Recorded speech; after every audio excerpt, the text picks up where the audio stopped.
Welcome to Feed Your Lion. I'm Dr. L.I.O.N, and I'm here to aid you in the mastery of total health, spiritual, mental, emotional, physical, and financial. So prepare to have your wellness tank filled up with this podcast. Welcome to another episode of Feed Your Lion podcast. Today's special guest is Mr. Bill Yates, and this man is a fighter, so he's going to educate us on all things fight. So welcome. Thanks for coming. Oh, thanks for having me here. Yes. So tell me, start out, because we just actually met today. And we've got some mutual friends, so I've heard about you for a while, so I know you're pretty badass, so I love it. I'm excited to have you on here. So tell me a little bit, how'd you get started? Like, what's your background? How'd you get started or interested in fighting? Was it like a young age thing or something that developed? Kind of always had as young, you kind of always watching, you kind of like, you see it on TV, and it actually kind of started with the WWF type stuff. Yeah. It's not fighting, but you see the limelight and stuff they get from it. And it was never my goal to be a professional fighter. Okay. There was never a thought in my head. I just kind of stumbled into it. Gotcha. Yeah, so like, what it all originally started was not getting into depth, but I did a lot of running around back in the day. And scuffles. Sure. But then we ended up, I think we had a UFC guy, Spencer Fisher, coming to Ashland back in 2012. And I'd been out of town. I had just come in. He started over at Phil Clark's. Okay. And this is about the time that I'd met Phil and Spencer, all of them. I started going over to that gym and kind of messing around there. One thing led to another. Next thing you know, 2-3 months down the road, I've got a fight lined up. Wow. And then I get hooked up with the Hanshaws, Travis and Tom and Bendy. And I'm over there at their house, their gym. I'm sparring with all those guys. And we all really hit it off. And the next thing I know, they got me fighting Golden Gloves. And then we ended up fighting pro after that. So you like went in pretty quick then after you started training. Like you started doing meets pretty quick. It wasn't like a longer. No, I started fighting and I started training and actually learning what I was doing in, I want to say like July 2012, and I had my first fight in October. Okay, all right. So that's like, I think that's kind of a misconception too. Like people think that you have to be in it professionally for a long time before you start like. Well, there's a big misconception with it all the way around, because a lot of people come in thinking, well, I'm a fighter, I'm tough, I can fight right now. Yeah. But I don't mean the way it sounds, but some people are kind of born with it, like the mentality that goes behind it. And you've had to like have some kind of like experience in some way, maybe not necessarily like training wise, but there's some people that come in that's never fought before and they want to fight. Yeah. And they want to like be fighting in 3 weeks. Yeah.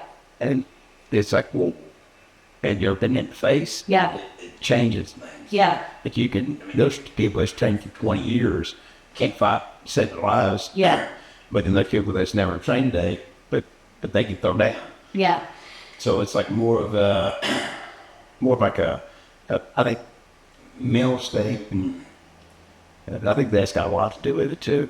Do you think you can develop that, or do you think like it is just something you have or you don't? Yeah, I think everybody has it. It's just a matter of getting in tune with it and finding it. Everybody's got that fight or flight in them. Mm-hmm. It's just a matter of which one are they going to do and controlling it. Yeah. So it's like finding. I think everybody has it. Some people, they find it a lot easier, and you're like, that my kid's got it. See it. But like whenever I help get certain guys ready, I take them to certain gyms that I know, and I'm like, hey, I need to see what this kid's got. Yeah. Like, I need to see it.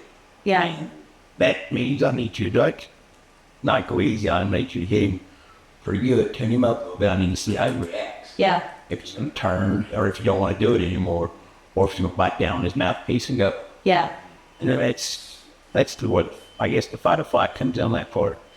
So what do you like when you're like, you know, in a ring or you're getting hit or something? What goes through your mind? Like, what are you thinking? Oh, honestly, like, Yeah. it's gonna sound like No, I love it. Go ahead. I really don't think about anything. Yeah. Like it's not I'm in the moment. Like so you've been a few times been hit and I've been like, damn, that's pretty good. Yeah. But I'll never let them know. Yeah. Ever. Like the hell we sparring last night and Travis beat the piss out of me. Yeah. And I wasn't about to like know it until afterwards. Like, yeah. You kind of got wishy talks. Yeah. So you kind of just go into the zone. Yeah, you kind of got the best you can. You don't want them like you got the how's the saying go? Like you got you want them to think you're weak when you're strong and strong when you're weak. Mm-hmm. So if you get a body shot and it sucks, Yeah. the best thing you can do is find a way to not either flinch. Because if you flinch, now you got target and they're going to go right back to that same spot and it's going to suck worse the second time than did the first. Yeah. I learned that from experience. Yeah. So how do you go like when you're getting ready for like a match? Like how do you train? Like how do you like get into that? Well, it depends on like where I'm at with like work and stuff. At home, which me at home's ideal because then I've got Phil's involved, Travis involved. I've got more people involved, and they kind of arrange it. So if I'm a little bit of it's good enough when it comes to me. Like that's all right. But if I've got somebody else there being like, you got to do this. They're gonna push well, they don't even have to be there, but if they got it laid out, they know I'm going to push hard. Yeah. Yeah. And be like, God, that's It's an accountability. yeah. Yeah. And then like, but that's why I feel, man, he comes up with all kinds of like new, well, it's new to me, maybe new, and like that's new, but like different ways of get me to do certain things that I'm probably going to do on my own. Like burpees, I'm never going to do a burpee on my own. It's not. Amen. Amen. But I think he knows that I hate him and that I'm really good for you. So Yeah. if he's like, you go around burpees, I'm like, Yeah. I'm gonna do it. Do it. Yeah. Because it was mentioned by him, so I'm gonna do it. But Yeah. I'm not doing it. Right. That's not I get it. I get that. So, and just so like for people who don't, Phil Clark, he's awesome, local. I'm gonna have him on here too at some point. But he, yeah, he's just awesome. I just started with him about 6 months ago with the Brazilian Jiu-Jitsu side, but he does the standing karate as well. But he's. So how's that going for you? Oh, I love it. Like it's like. So I'm not naturally good at like the jiu-jitsu. I'm probably better. Like I was working with John Malone, doing standing. I've been in that almost 3 years now. Okay. And it's through the Chuck Norris system, but and they do a little of the Brazilian jiu-jitsu, but like not. It's not just kind of newer to it because they have Krav as their defense, and then they have like standing, which is like, you know, basically like Taekwondo.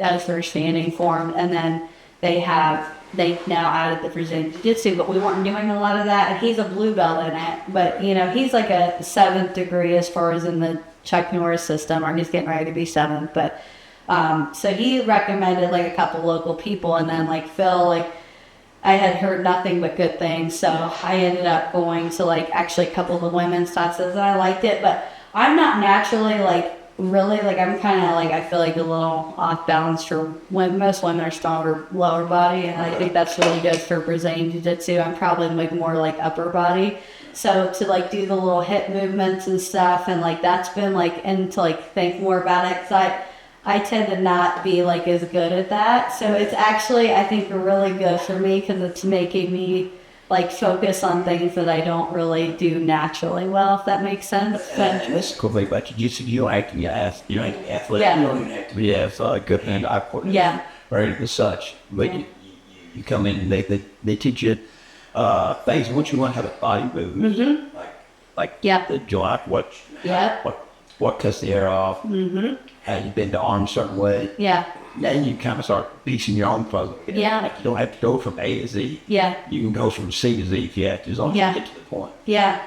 And that part I like because I'm like, okay, you know, I'm used to joints and stuff. I mean, I do that for a living, like, you know, especially working with athletes and stuff and wellness and physician things. So that part is good for me, and I'm like, I can understand that, like, and I like that. And there's certain things, like, and he even said you'll know like your moves that you're going to be good at. And there's already, even early on, I can see there's things that I like doing a lot more than others, like, you know. So you meet your favorites. So You yeah, meet your favorites, and then a thing too, if you ever find that you think you suck at one certain thing, that's what you need to start doing. Yeah, so like for a long time, like I thought my guard was trash. So I would always start in my guard. Yeah, no matter where we was at, we're gonna start a guard because my guard's trash. Yeah. I mean, it's still trash, but it's not as trashy. Yeah. You improved it. Yeah, no, I love that though, because I think that's the point. Like, I feel like it's a sport that you can do for life and like just improve little things, like, you know. It is, because you go at your own pace, so to speak. Like you got two people, you determine how hard you can row. Yeah. Like, you can go with the flow, or you can get 67-year-old men that still do it. Women too. Yeah. And it's good for them. Like, they like to come in and think they've got to keep up to the 22-year-old college athlete. Yeah. The wrestler, you don't have to roll with that person. Yeah. You can go there and go at your own pace. You can, establish I've got bad knees. Yeah. Let's just work out some roll. Yeah. Yeah. And you still get benefits out of it. You know, like, and people watch that too. A lot of people get like, there is such a thing as gym enforcers. Yeah. It's like it's a thing, but there are people that watch, and when they see somebody like that was kind of like bullies, like somebody else, they come over and they kind of handle. Is those gym enforcers like the people that work out there, or like are you? Yeah. Like, No, they work out. They're just people that's been there for a while. Wow. Yeah, and they're trusted. Like it's a title that's given.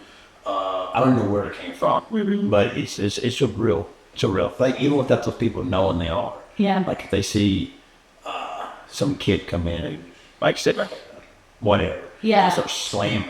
Yeah. Body slamming a 130-pound kid. Yeah. Well, first thing he's gonna do is get up and go, that's okay, do it with me now. Yeah. And then he's gonna ragdoll that. So the guy pays back and forth. It's like, yeah.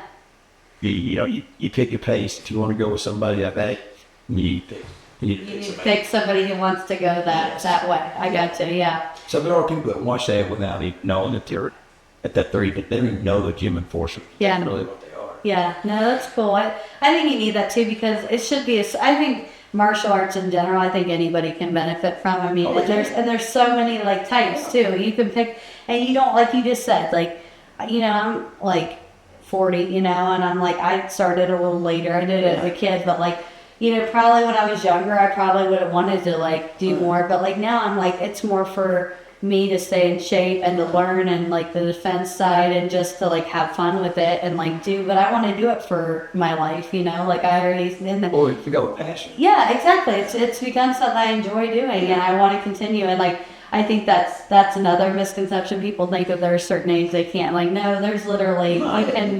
you should by all means walk into a gym and just check it out. And it's simple. If you don't get a good feel, good vibe, walk out. Absolutely. Don't judge them all at once. Absolutely. Because there are some that probably got their belts off Amazon. Let's be honest. No, that's true. Like that's the other thing. There's a real difference between them. It's like you can tell people who are like doing it for, and again, like even in like stand-up forms, like you can do if you just like katas or weapons, and you can focus on that stuff. It doesn't have to be like, or maybe you just want to fight, like want to spar, like you can do that too. Like katas. No. If you do a kata correctly, you're going to get one of the best workouts out of a kata. Yeah. And you're actually learning technique out of it. Everybody thinks they look kind of silly, this and that, but you actually learn so much out of those that goes into actually your stand-up. Yes. And I mean, there's some of the best I've ever felt in the ring. My footwork, my hands feel this. Feel it had me do a bunch of katas. And we were point sparring and stuff. That's when I was moving the best. Really? That's when I felt like I was. That's cool. On my feet. I was in and out. Really? Yeah. That's awesome. So what are you practicing? So are you doing like, what do you practice? Like you do it all? Do you do like? All. I think all arts have something. Yeah. Benefit. Every single one of them. There's something in all of them. I mean, there's some stuff that's probably not. You may not agree with. You should go market. Yeah. You like to trash the art. Yeah. Learn something from all of Yeah. I think they're all special and they're all valuable in their own way. So you're too on top of training though. You're like working full time too. Yeah. How are you doing? Like, okay, well, what do you do first off? Because Ian was telling me a little bit, but like you're working on like the silos and stuff, or what do you? I'm a union bullmaker by trade. Okay. I'm currently a construction coordinator for a refinery up in Yates. Okay. And it's not, I mean, you got long hours, but it's doable. So how are you scheduling your training with that? Like right now for this, I'm like, Yeah. getting up before work, running, and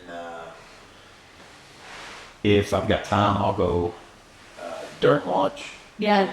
And knock out a quick workout, and then afterwards, I found a boxing gym up there because Detroit, next lady up Detroit area is loaded. It's got some good boxing. There's a bunch of world champions out there. So I found some gyms up there that I've been fortunate enough to be invited to. Yeah. So I go there, then so I started working out there, and then there's they've got a bunch of quality guys that I'm really sparring with. You got. So talk about like the fight coming up, like how do they, well, first of all, I don't even know honestly with the boxing, like how the league are set up and stuff, because I honestly don't know that. So like, in boxing, there's one league. Okay, so it's just all one You just league. got a bunch of different positions. Okay. So like top rank, that's promotion next year's on ESPN. Okay. Golden Boy, that's Oscar De La Hoya's promotion. They're on different TV channels. Okay. The list goes on, like it's like with like UFC, which has now been like the power for mixed martial arts. Mixed martial arts is a sport, but everybody goes UFC. Yeah. Yeah. That's just promotion. Promotion. Okay. They are the big dog in Okay. the promotion. So that's like, if you're, which is, it's sad they get that rep, but if they fought MMA, Bellator, Strikeforce, stuff like that, people don't consider they made it until they got. Until they get to the UFC. Yeah. Yeah, so that's kind of, that's where boxing's a little different because we got a ton of promotions. So like, there's fights going on everywhere all the time. So if somebody was interested in like starting to box, like how would they even like get picked up? Like how do they, I mean, what do? They just go to local events or what do they? They need to find a local boxing. Okay. Your boxing coaches, if they've got any background at all, they've got connections with other people. Okay. So you want to start off with your amateur, you want to learn how to fight. Yeah. You want to be in shape. Yeah. You want to spar, you want to think you're ready. That's the key. Mm-hmm. That's the key. A lot of people want to come in, they think they're ready. You need to listen to your coach. Coach thinks you're ready. Okay. That's when you're ready. Okay. Then you go, they'll find you in a local show, start putting you in, like they have local shows, like our show, we're running amateurs. Okay. There's going to be a lot of local amateurs on that one. Because like they're in with like USA Boxing, so there's a big website organization, they tell you where fights are coming up at. Okay. And you can call and get on the phone with the I just do my fake phone. I love it. I love But it. you can call and get on when you get in the conversation with the promoters, and they'll help match your fighter up. And Okay. you can tell them what he weighs, what his record is, if you find him they trust. That's where you gotta have a good coach that you trust that's actually got a good reputation that's tidy with all that people. So they have to be able to talk to other people to get your fight set up. If they don't have that network, it's not going to be. Yeah. Okay. Because anybody that's come up through it will have a network. Okay. Yeah, I mean, you go to one fight, people, you're talking, they'll remember you. You'll be networking because it helps them too. But they need fighters for their shows. Absolutely. And then you start to do your amateur circuit, which a lot of guys in their goal younger is to shoot for makers. Mm-hmm. It's tryouts from the USA team. You want to go to the USA team? But it's every 4 years, so a lot of guys, once they hit 18, it's only just 4 years off. Or do they want to stay amateur and do the Olympics or go pro, something like mine? Yeah. So That's always that's all. So when they're in the amateur, they're not making anything on that. There we go. Okay. No, amateurs do not make it up. Not supposed to. So the step up from amateur to pro is basically who you're fighting and with the promoter. So the step up is the state one, whatever athletic state you're in, has to approve you to become a professional. Okay. So you have to have some kind of the background, Okay. or they've had to see you fight, know that you can move up after 3 years first. And then the difference is, which I think they changed it. It's like, I think USA Boxing doesn't wear headgear now, but it used to be headgear and big gloves. So like as a pro, like we don't wear headgear, and obviously we wear town gloves. So I think amateurs wear, I wouldn't think like 14 or 16. So I was, thanks for taking wearing, they got headgear. And the misconception of headgear is everybody thinks it's going to protect you. One thing it does is keeps you getting cut. It keeps the leather off the gloves you cut in your face. Okay. You'll get knocked out, headgear, get connections. But a lot of guys don't put that on, they'll strap it on, they feel like they're safe, and their hands come down low, because they feel like their head's protected. And they're not. And no. That's really interesting, actually. I didn't even know those differences at all. Some of the worst hits I've touched was the last headgear on. The false insecurity, so Yeah, false sense of security. Wow. That's really interesting. Okay. So, but they can't get in the Olympics and as a pro. It has to be in the amateur. Amateur. Which That seems weird. Like, it's like backwards almost. Well, basketball don't for that good. They take the pros for basketball. That's really interesting. So, okay. Well, I mean, yeah, because we'll see the pro you're getting paid. So you really, if you go, your record's online. If your record is not, once you become a professional, your amateur record disappears. Oh, so it doesn't matter how many times you lose as an amateur. No. I mean, you still want to look good, and you still want to win, but you're an amateur, so you'll be learning. It's a learning process. Okay. So if you come out, you lose your first 10 fights, but you're learning, and then you come out on the next 10 or 10, your record don't look that good, but you're on pro, you're learning every time. As a pro, you take a loss, that's a loss on your record forever. I got you. Like it don't go away. Okay. So it messes with your ranking. Okay. And when you mess with your ranking, then you start messing with your money. So, okay, that's really interesting. I did not know how any of this worked. So, as far as the pro goes, then how often are they typically fighting? Like, and like, when are they usually done? Like, age-wise, like, does it matter? Like, do they? No, each fighter, each person, we all have an expiration date. By fighters, especially like an count. Yeah. We have an expiration date. Yeah. Our chins can only take so many shots. Yeah. I don't care how hard iron your chin is. Yeah. It's only taking so many shots. Yeah. Yeah. I mean, like you take Chuck Liddell, how great he was. Mm-hmm. He did drop by guys. Towards the end, he was getting knocked out by guys that shouldn't have touched. Yeah. You know what I'm saying? It's like, Yeah. but I think one problem is a lot of guys don't know when to get out. They get so used to that high that comes from, they comes from winning, like, especially if it's all they know. Yeah. Like, oh, you're so-and-so. Yeah. Oh, man, I watched you fight. Hey, yeah, he's such a great fight. They love that. And even the humble ones, it feels good. Yeah. But then, like, when you step away, because you're only as good as your last fight, too, you step away. Nobody really says it anymore. It's like, oh, hey, Yeah. what are you doing now? What's going on now? Yeah. It's not as, so the guys hiring that was like, get it. It's all hard for them to retire. Yeah. But they step away and they're like, oh man, I'm not one. Nobody's calling me to host nothing. Nobody's calling me to do this. So they want to dive back into it. But they still got that, I guess, that void. Yeah. Yes. But typically, I would think, I mean, everybody's their own. Yeah. They got to understand their own. Yeah. Limitations. Limitation. Yeah. Me, I wanted to retire back in 2020, but COVID hit, fouled my plans up. So, I'm retiring this year. Yeah. Yeah. This is not my last fight. Yeah. But this will be my last year. I've probably got 3 or 4, and it's lined up. So, do they require you to fight so much to keep your pro level? Like you? No, so like to keep your ranking, like once you're a pro, you're a pro. Yeah. But to keep your ranking, you got to stay active. And I think like anything over a year, they consider you active. Okay. So you come off, but once you get a fight back, you can jump. You jump right back up pretty high, pretty quick. So do they, like, if you became inactive, like, do they give you like does your ranking go lower if you wait so long? You gotta come off the ranking. Oh, okay. So you kind of disappear from the ranking because you're inactive. The ranking's only for active fighters. Okay. And then to get back on there, then would they have to fight like a lower level than what they left at, or like? No, you just have to get a fight, and you come out, perform well. Okay. Get yourself back in the rankings where you planned out. Okay. Okay. I didn't know if it like affected who you could fight if you had taken a little. Well, like if somebody got injured or something and had to be out for a long. No, it shouldn't affect that too much. They're still going to base it off what's your past record. Okay.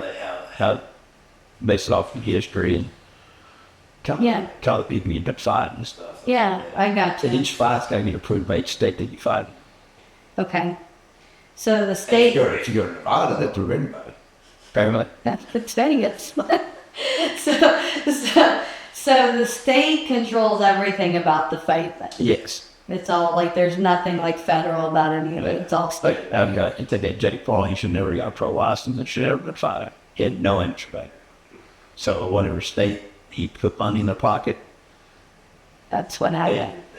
when he gets hurt, they should go ashamed for that. When he does fight a real fighter, he will get hurt. That's really interesting. I didn't know that's how this all works. So how many fights have you done professionally? Oh, and Okay. Right. yeah, I've kind of, with work and stuff, I'll get on a roll and I have one. Then I'll end up being like 6 months or so before I have another one, or sometimes a year. It's been, I think I'm on like 16 months since I fought. Yeah. Yeah. Roughly, something like that. So I'm kind of, I'm off the ranks. Okay. Inactive. Yeah. So when you were doing your amateur, how many fights did you do before you started pro? My amateur career was pretty short. Really? Yeah, because I started late. Yeah. I was 26, so I had my first sanctioned fight. Gotcha. So I turned pro. I started Yeah. Okay. So a few years. 2 years. Once I won gold gloves with the state, those guys that were at the state, I think they saw enough that Yeah. they were satisfied kind of me. Yeah. Did you ever do any other did you do the 'cause I know you do the karate and the jiu-jitsu and stuff too. Did you do those competitions at all? I've done one jiu-jitsu tournament and it's still hosted it back in 2014. No. 2013 maybe. Yeah. I've been trying to get that. No, that's pretty nice in-house. Yeah. I like to see them do it. Other than that, I'm not really competed in jiu-jitsu yet.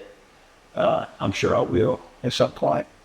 Whenever I hang this up, I've got time To focus on it. I kind of get pulled. I love jiu-jitsu. I'm never not training it. Yeah. I'm training for a boxing fight. Yeah. I'm still going and training at least once a week or so. That's I awesome. think that's funny because when I'm home and Phil's got classes, Yeah. I show up to do jiu-jitsu and he's like, nah, I goes put your stuff on. You need to go box. You don't need this stuff. That's so fun. Yeah. That's hilarious. Yeah, just been putting my belt on and stuff, you go, Yeah. not today. That's awesome. So what's your favorite thing about being in the ring then? Is it the Oh. what do you like about it? They're like, what kind of question is that? No, it's a good question. I'm trying to figure out the best answer. Yeah. It's a great question. Nice. I don't know. I guess it's like all the work you get leading up to that point, and you're there, and it's like, it's go time. Yeah. Since you're in, we're going to see who's better. Yeah. I guess that's the good thing. Right before the bell rings, the first time we got like the. Yeah. Yeah. So do you have more nerves or more excitement when you're getting ready to? Because I think that would be I don't know, I don't really get nervous. I'm really excited about it either. you're ready. It's just what we do at this point. It's like, Yeah. I remember the first one. There was some nerves and stuff, but you got to control your heart rate. Yeah. And, you got to put that noise. Yeah. You're here to do your job. You train for it, and see if that guy's helping good. Well, you seem like you have that stillness and calmness about it. I try to. You do. You seem like you have that. I don't know. I mean, emotion will get you hurt. Yeah. You thought emotion go loose. Yeah. Your heart rate will go up. You'll get tired. That's nothing. People don't believe that either. But that's why you have to train extremely hard because you have adrenaline now. your heart rate will speed up. When your heart rate speeds up, your body's going to fatigue out. And then you're not going to get your second wind. And there's some misconception there too. Something that's why so good. They're trained hard enough, but they're probably not. Are you doing like a lot of like do you do like mostly cardio when you're training, or like how do you like do that ratio of like actually, sparring and cardio and Well, you got to do all of it. It's all going to come together. Like some people believe in different things. Like some believe you should run a mile for a round you're going to fight. yeah. So I also think you just which you obviously need to spar. So if you're going to run 5-6 rounds, you need to be able to spar 8 rounds. Yeah. But you're not done. You need to be able to run after that too. Or run before. You still got to do the extra because you got like either you're fighting for let's say 30, 40 minutes. You need to be training for hours. Yeah. Like you need to be training for like 40, 50,000 minutes to fight for 40 minutes. So you're saying like on top of like whatever round you got to spar, you should be doing the cardio and stuff in excess of that. Yeah, like a lot of times what I like to do when I'm home is I like to swim, then I go to fields and do something over there. And I'll do a few other things and then I go spar that evening. Okay. So it's a whole day. And it's basically full-time shot. Yeah. But yeah, if you're going to do it correctly, you need to get miles in, you get road work in, but it's not enough on its own. Yeah. Like, you got to do the bag work, you got to do the sparring, you got to do, and everything's got to be with happening rads on fight. You need to make sure you're coming back and you get off more. So when you say the rounds you're planning on fighting, are they not like are the fights they're different depending All on? different. Usually, and that's where your contract comes up, and that's what the state will approve and this and that. So Okay. most time when you become a professional, you have to fight at least 4 minutes. Okay. You have to fight at least 4, but you can fight 4, 6, 8, 10, 12. Okay. And you got to get a 6 before you get an 8. I know that much, and you may have to get a 6 before you get a 10 or so. But you have to get at least 1 6 before you get the up to those. So the one you're fighting coming up, how many rounds is that? I think this one, while I'm coming off the layoff and stuff, I think we'll look at 4 rounds. Yeah. 6, somewhere in that ballpark. Yeah. Okay. So did they decide that closer to the actual? Yeah, it depends on who we're talking to and try to get the opponent, the guy what they're feeling and stuff. Well, just a shout out to like how do people like get tickets if they want to watch and like where's the fight at and say all that just so people can. I believe the fight's going to be down at St. Casino, but it's going to be outside round back on May 11th. I know they got another one up before then, but that is not us. So Okay. I don't know who that is, but let's make, if you're coming to watch me or Travis or Alexis, where we fight in May. Okay. So May 11th, and you said it's what time? Do you know? I'm going to say doors open at 6, fights up to 7. Okay. That's about Right. typical. About. Tickets should be available next week sometime, and it's the same process. They get Travis, Tom, Mindy, Alexis, myself, Okay. and this is Travis Hanshaw will be retired after this fight. This is to the last. It's the last one. Okay. And you know what? He's smart enough and he's lucky enough. Most fighters can get a pick when they're tired. You're winning. See, he's going out top still. He's still got a lot of fight left in him, but he's deciding it's time to walk away. The more he's been doing this since he was like 5. Yeah. He's got, I think his amateur record is over 100. 100 and 23 Really. or 4 or something. The boy's good. Wow. Okay. So, all right. So they can pick them up then at Sandy, like through Sandy's directly. I don't know if that's worked out yet. Okay. I don't know the full details, but they can follow our social media and it'll be on there. Tell them your social media and all that to follow you. If you want to do that, wouldn't you? You know. They can follow me on Instagram. It's I think it's Bill_Yates 25. Yeah, it's at Bill_Yates. Okay. Okay. That way we can put it on there too, just so they can. They can follow and they keep up to anything on there. Like I say, this is Travis' last one, so anybody that hasn't got to watch it should actually come out. Yeah. Because you don't realize the talent that's actually in the area. That, I mean, he's got world top that he ain't trying to play. So the dark guy one of the one out of state Kentucky. He's had a world title, That's awesome. and that was small all it. Yeah, that's crazy. Yeah. Eden's getting excited over there. Look at her. What's Good. No, you know what? No, that's awesome. Actually, like there is like that. I think in general, like there's this like areas overlooked sometimes. Like This, I mean, I think Phil French. I think Yeah. he's the most overlooked and underrated person in there. Because I don't think people understand what's right down there in that building. absolutely. There's nothing that man can't do or teach you, and he's excellent. He's an excellent teacher, Yeah. excellent coach, excellent teacher, excellent human being for one.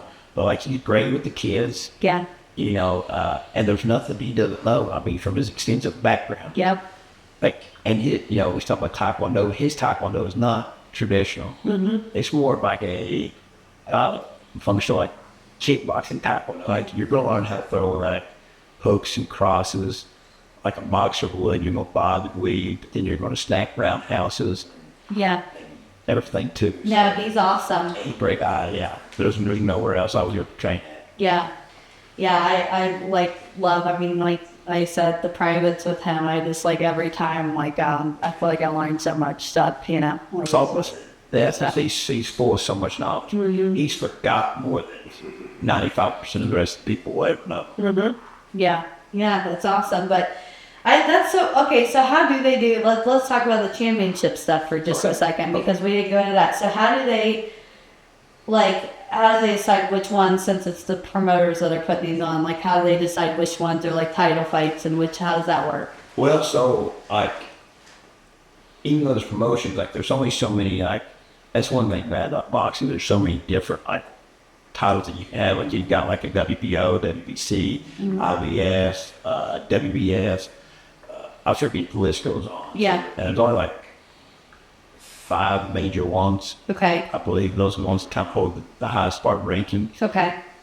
And you actually have to, they have like a board and a committee, and they decide who's going to represent, fight for their belts. Okay. So they kind of. So it's a whole separate thing from the thing. So in order for you to carry one of their belts, they have to approve you to fight the fight for. So they like, approve it, and then it's got to go to them. So they approve it.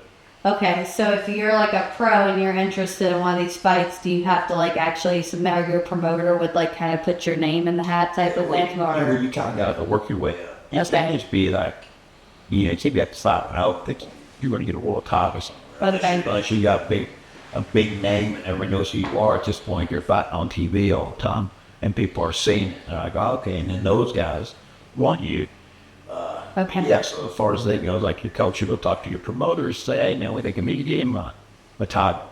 And then if your promotions are tied in with certain people that have, like, there's all kinds of regional titles and different things, they can start working with the state, start figuring out what they can, where you're at, what weight class, and So do they typically start at one of those lower like title things and you then go gotta want to start with like a state title, then you went back to a national title. Okay. Normally, that's how you would want to do it, work your way up. But I mean, if you get the call for a world title, you take it no matter. Where it doesn't matter where you're at. Yeah. You take, even if you're not ready, you take the fight, Okay. and then you bring the fight. If you lose, it sucks because you took a world title fight sooner than you should have. Yeah. Now your name's on, you know, your name's in the books, so they'll be looking at you like you're career committed for that. Okay. And so, like, do people that get like advertising and endorsements? I mean, do they get those at those regional, national, or do they kind of have to have those? Like, you know what I mean? Like the athlete endorsements and the.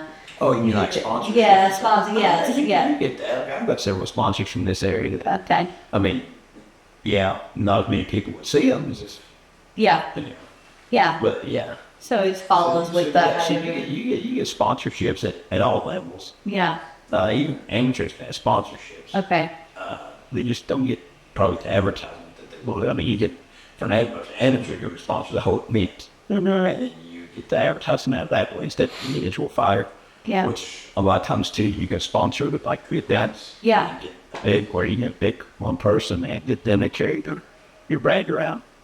He just gave me like a whole boxing education in this like podcast. I love it. It's Well, awesome. I mean, there's a lot of stuff into it. There's a lot of behind the scenes stuff people don't know Yeah. into it. Like matchmakers, people don't run that stuff either. But like promoters. Yeah, what do you mean by So that? like, okay, so if you're with a promoter, say you've got 5 people that you've trained, or you got a promoter that's going to put on a show, and they're going to take care of 5 people, and you're all 5 different weight classes. So you go see you when you guys fight each other, but you're having trouble finding people. Yeah. You hire a matchmaker, he'll go down the rankings, he'll make a whole phone call, and he'll book you a fight. So how do these promoters like do they traditionally come from like fighting backgrounds, like retired or like Usually they've been around it at some point. They've looked around it, they were in it, or they just love the sport. okay. But yeah, it's I mean, they've got to have some kind of connection to it. Okay. I mean, they don't really have to. But I mean, those networks you're talking about, I mean, they got the networks. It's not hard to get those networks either, especially like when you first start out, it probably would be. But once you got the first or second show in your books, and you know enough people with the connections or the network on their itself. yeah. Because everybody's always looking for shows to put their fighters on. Like that's you go. If you're a coach, you got amateurs, you're looking to get them. When they're ready, you're looking to keep them active.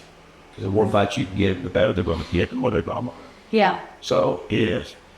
Say my promotion's not having a fight till November. Yeah. Well, I can't wait till November. I got somebody going. Yeah. And so you'll start Googling, see who's having fights where, word of mouth. Maybe you hear that there's one down international in July, and I'll hit him up for July, and you can still look, see if you can't find one for April somewhere, and just try to keep your guys busy. So where have you fought at? Like what states? let's see, where all I fought Illinois, I think, Indiana, Mm-hmm. obviously Kentucky, Ohio. I think those are the only states I fought. So like the Eastern. Yeah, but I've had offers. I also fought Canada, Okay. Miami, Las Vegas, and I just recently had an offer to fight at Madison Square Garden, New York. That's really cool. Are you gonna take it? Well, we agreed to take it. This is back. It was supposed to be in March. Yeah. It was supposed to be in March. We agreed to take it, but they had some negotiation with the contract and stuff. So we all agreed, but they never sent the contract over. Yeah. So, and we told them every day actor is the cost will go up. Because it was like 6 weeks notice, which is doable, but I also come back to shake her off. You a lot of weight. Yeah, to make it. Yeah. Okay. It's like, and it's Madison Square Garden. I think it was going to be on UFC Fight Pass or the ESPN, one of those channels. So when a pro is just starting out, like they are just stepping up from amateur, like what do they expect, like money wise, to make like for per fight? Oh, so if you're it depends on the amateur background. Okay. So if you got an extensive amateur background, like you take Lomachenko, he had like 300 amateur fights, so like 2-time gold medals, and now they get 2 or 1 gold medals in Olympics. So, He's gonna be paid a lot. well, he went straight into a world title in his first 2 top fights. Yeah. So he's made bank ever since. Yeah. I mean, you should probably, whenever you first get your first winter debut, you should probably just be looking at least getting a fight, getting a good record, not worry so much about how much money. You get paid. Yeah. Yeah. Because you're worried about the money, You're not in that for the right. you're in the wrong sport. Yeah. Yeah. The money will come. You just have to work at it. Yeah. Like most your best fighters are broke, Yeah. or Yeah. broke. Yeah. Getting into it. Yeah. They sacrificed for years Yeah. until they got their shot. Yeah. Yeah. That's awesome. But yeah, as a young pro, you wanna be seen as much as possible. Mm-hmm. So you would take a good fight that makes sense. Yeah. For you when you're in shape, when you stay in shape, and when they call you to fight on ESPN, it's on 2 weeks' notice. You've been you're ready to roll. Go. Yeah. Take the fight, put your work, and then you make a name for yourself. That's awesome. And the first keeps going up every time. So what do you see since you're retiring from the boxing world after this year? What do you see for yourself? What do you think you're going to get into? Fat and lazy. I don't know if you that movie. No, I'll always have to do something. Me and Trask, it's been talked about. Once we hang it up, start doing some promoting. Yeah. Maybe start pushing shows on. I might be looking for the next person to take the lead, be the main eventer out there. Yeah. Put some time into somebody, start teaching them stuff. That's I totally think we need that in this area, like that kind of stuff. And we've talked about it with the gym side and getting some shows. This area is actually, like you just said it earlier, it's full of potential. Like there's so many things you could do here. There's so much talent here. It's a beautiful country. So that's what's kind of sad about certain places bringing in shows from out of state and using local fighters. Yeah. It's. Yeah. It is what it is, and there's a few that's done that. Let's just say I won't forget it. Yeah. Yeah. No, I don't know. I think it's cool though to want to build up. You know what I mean? And this area's good. There's you could have a potential, main event kid in high school right now. They were a world champion. They're just hanging out, unblossomed. Yeah. And you start putting shows on, they see it, you're intrigued into it, and they show up at the gyms, nothing else, it changes their life. Mm-hmm. Well, you never forget certain moments in your life, if you have it can just be a short thing, like you said, one big fight, it can change your whole life, and you can remember it. It can change who you are as a person. Yeah. Once you step in there, one of the coolest things I think, is when they're ready to fighting, is all the kids. Mm-hmm. Coming up to you. I'm nobody, but they think I'm somebody. They're sort of mad. So, and then you change how you perceive yourself because they need role model. Yeah. Whether I picked it. Yeah, I'm that person. They're looking up to me, so I need to make sure that I'm doing things that people can be proud of. And they can actually have something to look up for, or not. There's a lot of bad stuff in the world. Just because somebody's in front of the camera don't necessarily mean there's somebody you should pay attention to. Absolutely. 100%. I love that. Is there anything we can start to kind of wrap it up, but is there anything fight-wise or life-wise that you want to say that we didn't really I know we kind of hopped around. I'm more interested. I was but tell me all this about boxing. Well, tell me anything you want to. I'm open book. But I don't know. What do you guys think? Anything you want to hear back behind the cameras there about boxing that we didn't cover? What he says, most people aren't ready to get hit in the face. That part sucks. Yeah. That part sucks. When you had, do you remember your first fight you ever had? Like that have to be. I'm not talking professional. I'm talking about even in the street. Yeah, kind of. I don't remember my thoughts. Dang, that hurt. That's what I'm just if you remembered your first real hit, whether in or outside the ring, Well, I grew up with the older sister. She always tried to be young. I was all time. That's fine. My brother would say the same thing. I to her sister, and so. I had a younger brother, and he tells me all the time that I traumatized. I thought they dodged punching my whole life. My sister-in-law, the first story that my brother ever told her was I knocked over this big shelf thing, and I lied and said he did it, and he got a whooping for it, a real whooping, and he's I knew then that being honest didn't work because his brother or something. That was the first story he told my sister-in-law on their first date, and I'm I have absolutely traumatized my younger brother. Don't get me wrong, my sisters were great, but if you got siblings, you understand. You do. Yep, I was that traumatized. Well, I'm really glad you came on. I think this is really interesting, especially for anybody who's interested in fighting.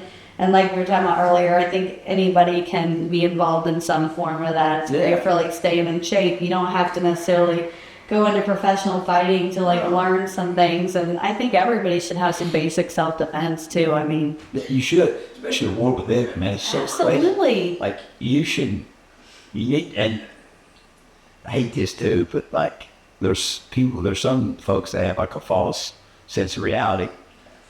Like, Yeah, 100% agree. you're training at 50%. Are you really think you're going to be safe out here? Yeah. Like, I be honest, like, No, you can get on it because it's true. Go ahead. Like, seriously. like most things they have get you a box and they're always like, bicker back and forth. And so it's going to go on for years. Yeah. But, and it usually comes from ones that's never done me. Yeah. But like, there's a lot of guys that practice like sports jiu-jitsu. They've been hitting the face. Yeah. And it's always, if I get my hand on the boxer, I get him down. He's going to hit you in the face. Yeah. At least once. Yeah. And yeah, you might be in there, but it's still a fight. Yeah. I promise you, he's probably fought, in school, with his cousins or brothers or something. He's fought them. He's been on the ground before. Yeah. But he's throwing punches the whole time, like you're grabbing for stuff. And I'm not saying that they can't get a hold of him and get down. It's like that varies on the personality. Yeah. It's there's a great saying I like. It's the man behind the art more than it's the art behind the man. Mm-hmm. So it's an old. Well, there's some people that are just like naturally more aggressive and ferocious. Like if they get in that situation, like there's just some personality types that are more like animal-like. I mean, I need to say it like that, but you can see that. Like, you know what I mean? Like, I'm not talking about the guy that sees red. No. I just mean they have that like the instinctual like. Oh, can I tell you a story? Yes. Tell a story. I probably shouldn't. No, you have to now. Okay, so it involves Phil, that's why. Okay. So, that's better. So me and Phil used to always go, and he had to work all the time. We'd go eat. I'm not going to say the loading place we used to. I think I might have heard this. Yeah, probably. We used to go eat all the time, and we were sitting at the bar at the restaurant. We were eating. We just ordered because the seats were all set up, so we sat down at the bar so we could get our soup real quick. And this group sitting across the other bar and they kept looking at us. And we paid them attention. They started talking about the side. We were on across the bar, and you kind of hear them. We're just kind of like not paying them any mind. And they started talking about right hooks and left hooks, and then they started like asking us questions. And it was like, shucks. And Phil, he's he don't know strangers. Yeah. Talk to you about it. So you just thought, well, they end up coming over to us, and the one kid, I don't know what he was grown man, honestly, but he was like, but he said that he wanted to come down and train with us. But they were like, oh, yeah, and he was like a fighter, he was like a coach. Well, it's kind of, that's the role we're in right now. Yeah. It's Phil, obviously. Yeah. And then, he said, he's like, yeah, come down, like, yeah, come down spar with the stuff. He's like, I don't want someone spar with, man. I get pretty mad. Like, see red and stuff, you get pretty mad. I looked at him and said, oh, yeah, you see what powers when you get mad? I mean, you're just gonna get mad and beat up. It's not gonna change something. I looked wrong. That's hilarious. I get pretty mad when I get. Yeah, like I get really mad. I'm like, what's that have to do with it? Yeah, what's the amount of change? Because if I'm piecing you up and I'm not mad. Yeah, then what's that? Yeah, exactly. I mean, That's so funny. Just makes me up when I hear people say No, it's like that just makes you more sloppy a lot of the time. Yeah. You always raw emotion, like you're not seeing things. Now, if you're trained and you get. Well, that's like a zone though. That's like a. Zone. Yeah. Sometimes I have to wake up. Yeah. Like, I have to wake up. Sometimes even if I fight, like I don't really start a fight until you tag. Yeah. And I'm like, oh, yeah, we're in this rhythm. Yeah. No, because you are that, so you're in that fluid zone. I mean, that's a mastery level thing. You know what I mean? Like when you've done so much of something, you get in that space. That's like the clearest, like, I don't know. It's cool. I love that. Yeah. All right, cool. Yeah, sorry, I was going. No, I love it. That's awesome. I want to know if he showed up. No, it's a thing too. most of the people that want to talk about this stuff out, They don't want to. Yeah, they don't want to actually come. everyone wants to talk about it, which is fine. I mean, I don't care about it. Yeah. But very few ever. And you know, one of them may be the next somebody, but I don't know if they talk themselves out of it or they're afraid to come down. It's not a challenge. Like you come down and work at it, you see if you like it. Like I encourage everybody to go into a gym because walking through the door is the hardest part. Well, and just like that, when you start down like any kind of like martial arts or any of that, it's not like you're gonna go in and be like clobbered to death right off the bat. I mean, it's kind of like it's like a progress, you know, like it's not like. With us, we don't. I mean, I'm sure some gyms will throw you in there to see what they got, or if you really want to come back or not. But that's not. That's not like a. That's not what 95% of them are about. They want you to come back. Yeah. They want you to progress. They want you to learn. Yeah. They want to invest their time into you, and they want you to learn. They want to take the ones that don't have the look or this or that and turn them into machines. Yeah. Because you get more of a. It's kind of more of a trophy. So I took this clumsy kid over here. Yeah. Turned him into. Absolutely. Turned him into gold medals, a champ. Well, and some of the best like people on the field, like they started out getting beat up or whatever it is, and that they're coming there for help. You know what I mean? They want to learn to take care of themselves, and it gives them confidence. Absolutely. And confidence changes. Like It totally switches somebody. it switches, and it switches how people perceive you. Absolutely. So if you're the bully, and all of a sudden this kid's walking with his chest up a little bit higher. You're gonna maybe turn a little somewhere else because they want somebody who looks like they're, you know. They want somebody easy to pick on. Yep. You offering? And I think everybody should walk in and be doing something. I mean, you got so many. Google, like you have Google now. You could Google these gyms. We have access to so much stuff now. Like in the 90s, like in the 90s, we didn't have. Yes. We didn't have it, well, so you couldn't. Like it's so easy. There's so many excuses for not. I mean, it is like you said, especially with tech. Like you can do anything. You can do like you could even like start with like if you don't even want to walk into a class, you can get online and find some kid just to start. And then like I mean, shit, you can Google it. You can find so many places within a couple of hours of out. Absolutely. Every time I go out of town, first thing I do, I start building more gyms. I start building Hawks and the to get you get this, and I've networked with enough people over the years. I can pretty much find a gym in any state. Yeah. But I mean, and that's the thing. You go to the gym, you meet a whole culture of people. Yeah. And you got everybody from cops to criminals, probably, floating around. You mean, they're all there to do one thing. They all want everybody to get better. Nobody's there to beat nobody. It's a leveling field. Unless you come in wanting to get beat. Yeah, well, if you come with an attitude, but no, it does, it levels out. Like, doesn't matter what you do outside of there. Everybody's there to improve. That we have two characters come in the gym. There's always a few. It doesn't matter where you're at. We'll tell those stories. Oh, he can point her finger at me. Yeah, we had. Oh, we get our arms up and leave. No, She's one of the she's characters. Oh. No, we had this. Oh man, I know it's another story the kids come on talking about. That's good. We always like to embarrass at least one person on the podcast. I always, you know, when we had people show up, and show up to the jiu-jitsu gym, walk through the door with MMA gloves on, ready to go. That is really. Why would you do I that? remember sitting across Why the room. would you do that? I remember sitting across the room. I think I was talking to Caleb, and I can't remember who else. Like 3 of us over there, and we were talking about drilling. I watched this kid come in. I just trying to spot people. Yes.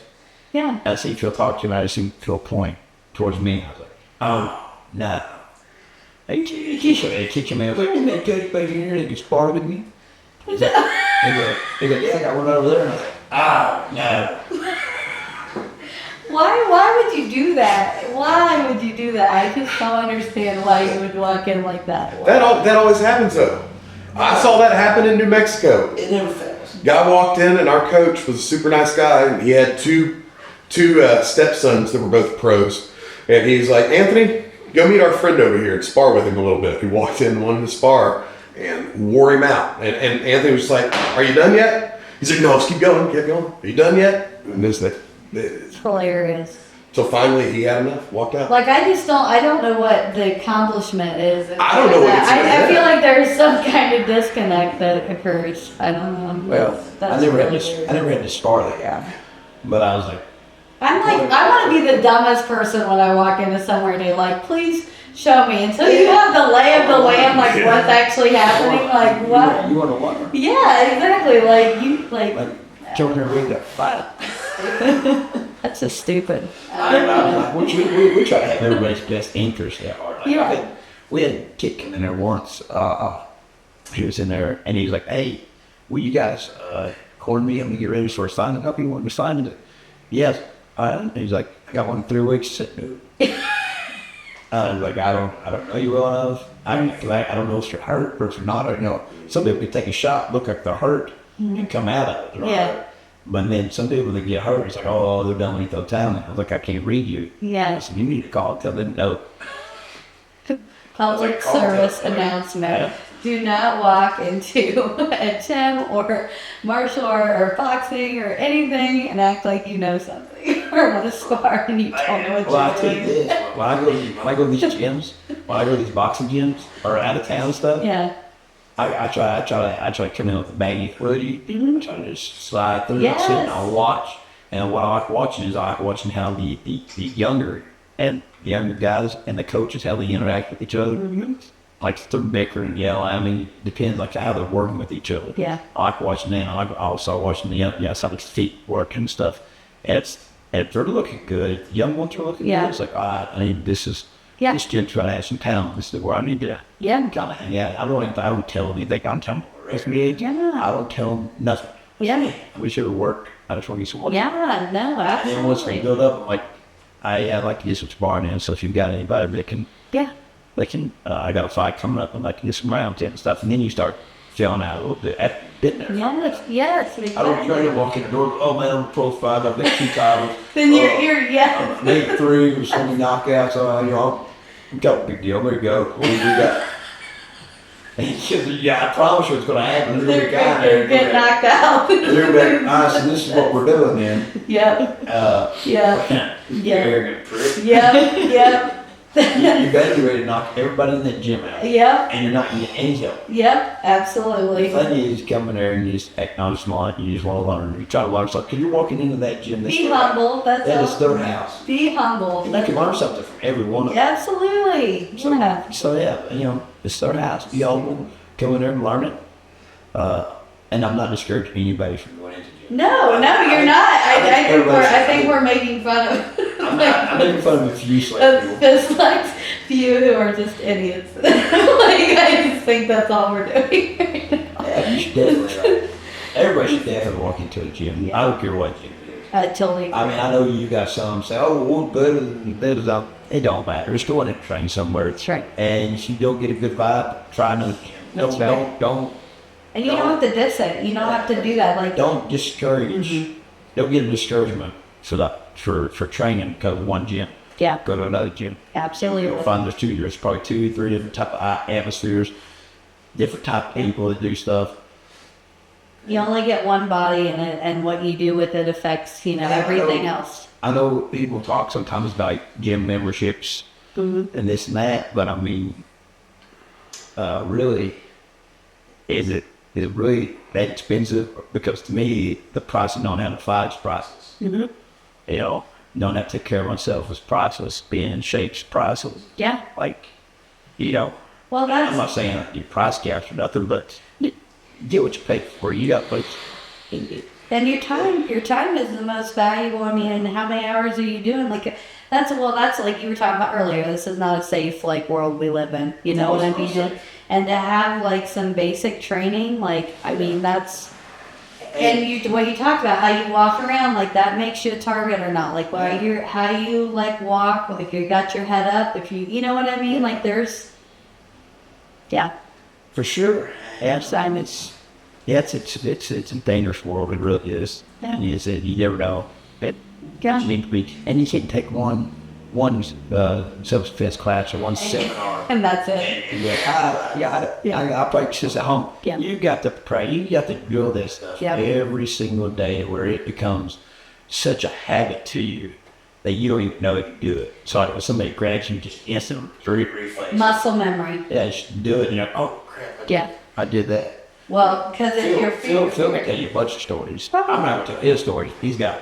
Oh yeah, I'm gonna have him come on here but like you're talking about, because if you're in a moment that's scary like that, you're not thinking. You can't like, oh, what did I, learn? No, you have to be able to just recall it. In that moment, you just your fight or flight is to go react. Yeah. Do what you do. It's, I really didn't just do it. And you're gonna be thinking back, you're not even gonna realize you have the steps to be in the process. Yeah. Because it comes so second nature to me. Yeah. So That's awesome. Well, I really appreciate. I think this is valuable. Like, I hope you know what I mean. Like, I just learned the boxing stuff, but just the stuff about getting in there and like doing something, So, as always, we'll end with our quote, and this is your favorite one: "Hard work beats talent when talent doesn't work hard," and that's Tim Noakey. So, thank you, Bill, for coming and talking to us. thanks for having me, and I hope I didn't get you canceled yet. No, this is not. No.